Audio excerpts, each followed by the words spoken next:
लखनपुर नाम के एक गांव में राधा नाम की एक लड़की रहती है। राधा बहुत ही खूबसूरत है और उसे इस बात का बहुत घमंड भी है। ऐसे ही चाहे कोई जो भी कहे और कितना भी कहे, वो जो चाहती है वो होने तक पीछे हटती ही नहीं है। राधा की इस स्वभाव को देखकर माँ लता और भाई लोकेश हमेशा दुखी होते थे। माँ, मैं अपने दोस्तों के साथ शॉपिंग के लिए जा रही हूँ, नए कपड़े खरीदने के लिए। जल्दी से पैसे दो, अब तक ही बहुत देर हो गई है। ये क्या कह रही हो बेटा? परसों की तो शॉपिंग के लिए जा रही हो कहकर आधी दुकान उठा कर लाई थी, फिर से शॉपिंग क्यों? वो बातें सुनकर बहुत गुस्सा आता है राधा को। उसके बाद अपनी माँ पर चिल्लाने लगती है राधा। इसका मतलब आप कह रही हो कि मुझे अब नहीं जाना चाहिए? मैं चाहे जितने कपड़े भी खरीदूं, तुम्हें क्या माँ पैसे देना पसंद नहीं है तो तुम ही रख लो, मुझे जरूरत भी नहीं है, मैं ऐसे ही चली जाऊंगी। ऐसे कहते हुए गुस्से में वहाँ से चली जाती है राधा। उसकी बातों से बहुत दुखी होती है लता। इतने में वहाँ पर राधा का भाई लोकेश आकर माँ को परेशान होते हुए देखकर वजह जानता है। तब जो कुछ भी हुआ सारी बात बताती है लता अपने बेटे लोकेश को। वो सारी बात सुनने के बाद लोकेश, बहन का बर्ताव ऐसा ही रहा तो शादी के बाद ससुराल में और भी परेशानियों का सामना करना पड़ सकता है माँ। कैसे भी करके हमें उसकी अकल ठीक करना ही होगा। बहन की शादी में अभी वक्त है बेटा, पहले तेरी शादी करनी होगी। आने वाली बहू को भी राधा ऐसे ही परेशान करेगी कहकर डर लग रहा है मुझे। आप चिंता मत करो माँ, आने वाली लड़की आपको, मुझे और बहन को समझने वाली होगी।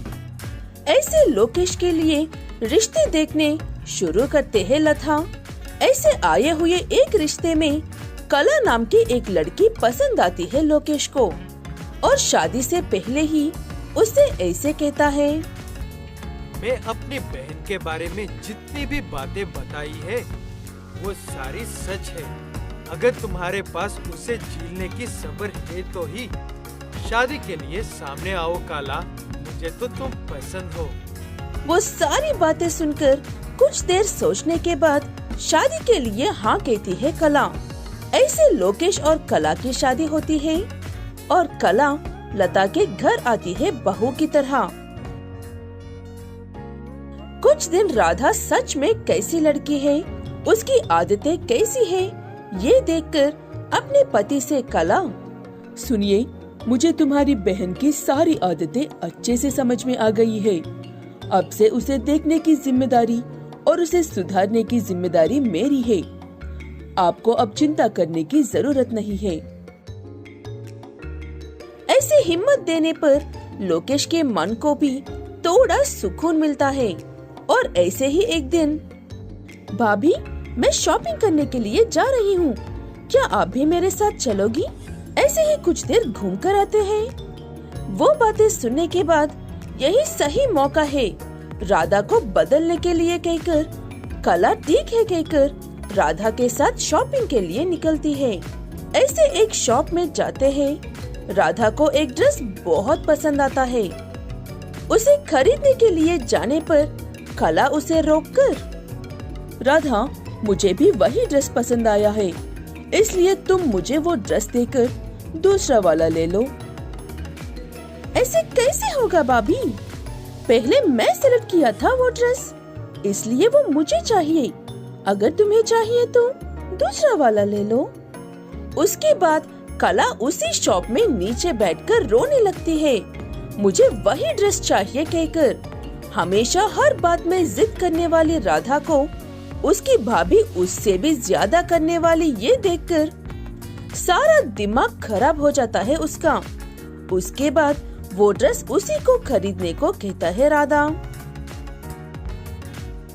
हाँ, ये जिद्दी मेरे रास्ते में आ गई है, प्लान काम कर गया। ऐसे कहते हुए वो ड्रेस खरीद कर वापस लौटकर घर आते हैं दोनों। ऐसे घर लौटकर आने तक राधा की एक दोस्त उसके लिए दूसरे देश से चूड़ियाँ लेकर आती है। मैं तुम्हारा ही इंतजार कर रही थी राधा, तुम्हें ये देकर जाने के लिए। माँ कह रहे थे कि बाहर गई हो तुम। ठीक है, ये लो, तुम्हारे लिए ही खास लेकर आई हूँ। तुम्हें पसंद आएंगे कहकर इन्हें तुम ही पहन लो। मुझे अर्जेंट काम है, मैं जाकर आती हूँ। ऐसे कहते हुए वो दोस्त वहाँ से चली जाती है। तब कला फिर से नीचे बैठकर जोर से रोने लगती है। वो चूड़ियाँ उसे ही चाहिए कहकर। वो देखकर लता और लोकेश को कुछ भी समझ में नहीं आता, कला ऐसे क्यों रो रही है कहकर। उसके बाद एक भी शब्द कहे बिना चुपचाप वो चूड़ियाँ लाकर उसे दे देती है राधा।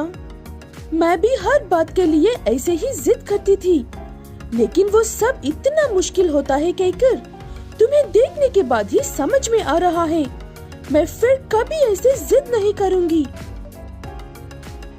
तब अपना रोना बंद करके कला कहती है कि उसने ये सब जानबूझकर किया था कहकर। उसे उसी के अंदाज में कहने पर ही अच्छे से समझ में आएगा कहकर किया है कहती है। ऐसे उसकी भाभी की तरह आकर उसे सुधारने के लिए गले लगा लेती है राधा।